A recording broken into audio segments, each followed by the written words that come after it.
પ્રદેશ કોંગ્રેસ અધ્યક્ષ અને સાંસદ શક્તિસિંહ ગોહિલ લાઠીના દલિત યુવક નિલેશ રાઠોડના પરિવારને મળવા માટે પહોંચ્યા હતા। અમરેલીના લાઠીમાં જરખિયા ગામના યુવાનની હાલમાં હત્યા કરવામાં આવતા સનસનાટી મચી ગઈ હતી। જરખિયા ગામમાં પહોંચ્યા બાદ શક્તિસિંહ ગોહિલ મૃતકના પરિવારને સાંત્વના પાઠવી હતી। તેમણે કહ્યું હતું કે 20 વર્ષના યુવાનને ગુમાવ્યો છે, ત્યારે પરિવારના દુઃખમાં સહભાગી થવા આવ્યો છું।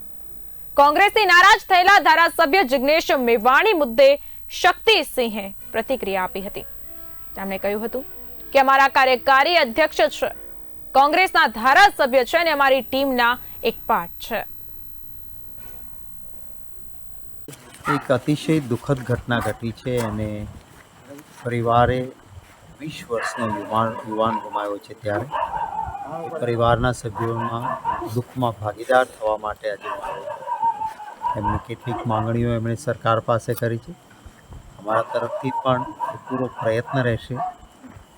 કોંગ્રેસ પર પક્ષ તરફથી હંમેશા ક્યારેય કોઈને પણ તકલીફ હોય, એમની મુશ્કેલી હોય, અન્યાય હોય તો એક ફરજના ભાગરૂપે એમાં સહભાગી થઈએ છીએ।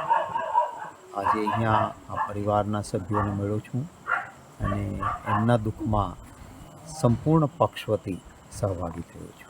સર, જિગ્નેશ મેવાણી અત્યારે કોંગ્રેસથી નારાજ ચાલી રહ્યા છે દલિતોને મુદ્દા લઈને, કે કોંગ્રેસના અનેક આગેવાનો એમાં આવતા નથી। મને લાગે છે કે કદાચ આજનો આપે ટ્વીટ નથી જોયું। આ કોઈ રાજકીય પક્ષાપક્ષી માટેનો સવાલ નથી। કોંગ્રેસ પક્ષના અમારા કાર્યકારી અધ્યક્ષ છે, કોંગ્રેસ પક્ષના ધારાસભ્ય છે, અમારી ટીમનો એક પાર્ટ છે।